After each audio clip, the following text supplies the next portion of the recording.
Hello friends, मैं विशाल गुप्ता आप सभी का स्वागत करता हूं। आज मैं रिव्यू करूंगा अरिहंत पब्लिकेशन की all in one English language and literature for class 10। Arihant publication की ऑल इन वन इंग्लिश का 2021 वाला एडिशन आ गया है।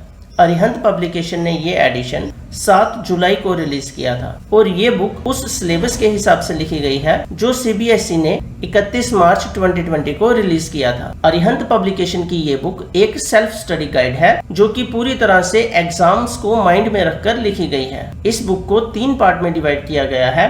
पार्ट ए है रीडिंग, पार्ट बी है राइटिंग एंड ग्रामर और पार्ट सी है लिटरेचर। इस बुक का एमआरपी है 450 रुपीज और इसमें नंबर ऑफ पेजेस है 502। क्योंकि ये नया एडिशन अभी अभी मार्केट में आया है और बहुत कम लोग इस बुक के बारे में जानते हैं, इसलिए इस बुक पर अभी डिस्काउंट ज्यादा है, लेकिन बहुत जल्दी ये डिस्काउंट कम हो जाएगा।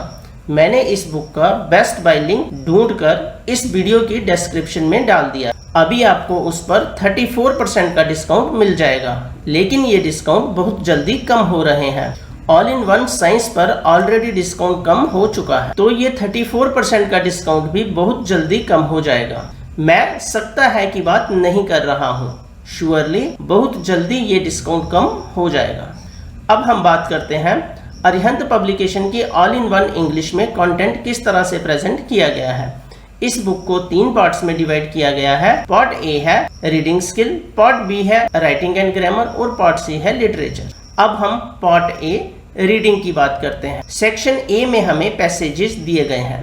पैसेजेस 2 तरह के होते हैं, factual passages and discursive passages. इस बुक में दोनों तरह के पैसेजेस दिए गए हैं। दोनों तरह के पैसेजेस की कुछ सॉल्व्ड एग्जांपल्स दी गई हैं और उसके बाद हमें प्रैक्टिस के लिए बहुत सारे पैसेजेस दिए गए हैं। अब हम section be writing and grammar की बात करते हैं। अगर हम ध्यान दें तो इस सेक्शन के 2 पार्ट हैं, पहला राइटिंग और दूसरा ग्रामर। राइटिंग स्किल में हमारे पास letter writing, article writing, story writing, इस तरह के टॉपिक 10th इंग्लिश सिलेबस का पार्ट है। ये सभी टॉपिक इस बुक में प्रॉपर डिटेल में एक्सप्लेन किए गए हैं और इन सभी की प्रैक्टिस के लिए भी एनफ मटेरियल दिया गया है।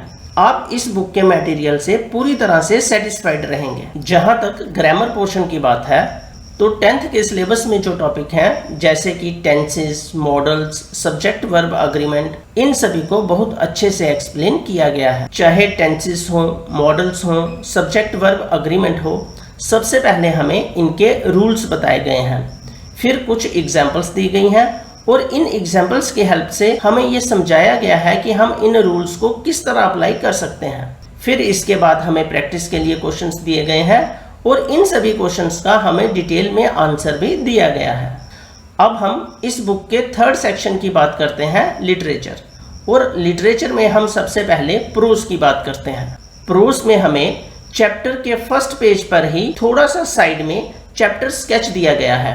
ये चैप्टर स्केच हमें लगभग 100 वर्ड्स का दिया गया है और इस चैप्टर स्केच को रीड करके हम चैप्टर के थीम को समझ सकते हैं। चैप्टर स्केच के नीचे हमें अबाउट द कैरेक्टर दिया गया है। एक चैप्टर में जितने भी कैरेक्टर हैं सभी को 30 to 40 वर्ड्स में इंट्रोड्यूस किया गया है। फिर इसके बाद हमें चैप्टर ओवरव्यू दिया गया है। चैप्टर ओवरव्यू इतने अच्छे ढंग से एक्सप्लेन किया गया है कि अगर आपने टेक्स्ट बुक से चैप्टर रीड नहीं किया है तो भी सिर्फ चैप्टर ओवरव्यू पढ़कर आप पूरे चैप्टर को समझ सकते हैं। चैप्टर ओवरव्यू के बाद हमें वर्ड मीनिंग दिए गए हैं और ये वर्ड मीनिंग पेज वाइज दिए गए हैं। सीबीएसई टेक्स्ट बुक से अगर आप चैप्टर को रीड करेंगे तो एक पर्टिकुलर पेज पर आपको जो डिफिकल्ट वर्ड्स मिलेंगे उन डिफिकल्ट वर्ड्स का मीनिंग इस बुक में दिया गया है और ये वर्ड्स हमें पेज वाइज दिए गए हैं। इसके बाद हमें टेक्स्ट बुक फोल्डर दिया गया है। सीबीएसई टेक्स्ट बुक में जितने भी क्वेश्चंस हैं, चाहे वो लॉन्ग आंसर टाइप क्वेश्चंस हैं या शॉर्ट आंसर टाइप क्वेश्चंस हैं, सभी क्वेश्चंस का सॉल्यूशन इस बुक में बहुत अच्छे से दिया गया है। अब मैं बात पोइट्री सेक्शन की करता हूँ।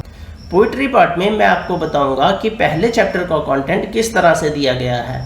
आप इस बात को बहुत ध्यान से समझना, क्योंकि जिस तरह से पहले चैप्टर का कंटेंट दिया गया है बाकी सभी चैप्टर्स का कंटेंट भी उसी तरह से दिया गया है। पोइट्री के पहले चैप्टर में सबसे पहले हमें दिया गया है central idea of the poem और ये सेंट्रल आइडिया हमें 70 to 80 वर्ड्स में दिया गया है।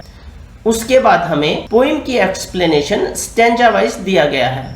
सबसे पहले एक स्टैंजा दिया गया है उस स्टैंजा के डिफिकल्ट वर्ड्स दिए गए हैं और फिर उस स्टैंजा की एक्सप्लेनेशन दी गई है। इसी तरह से स्टैंजा वाइज पूरी पोइम को एक्सप्लेन किया गया है। इस एक्सप्लेनेशन के बाद हमें दो इंफॉर्मेशन बॉक्सेस दिए गए हैं।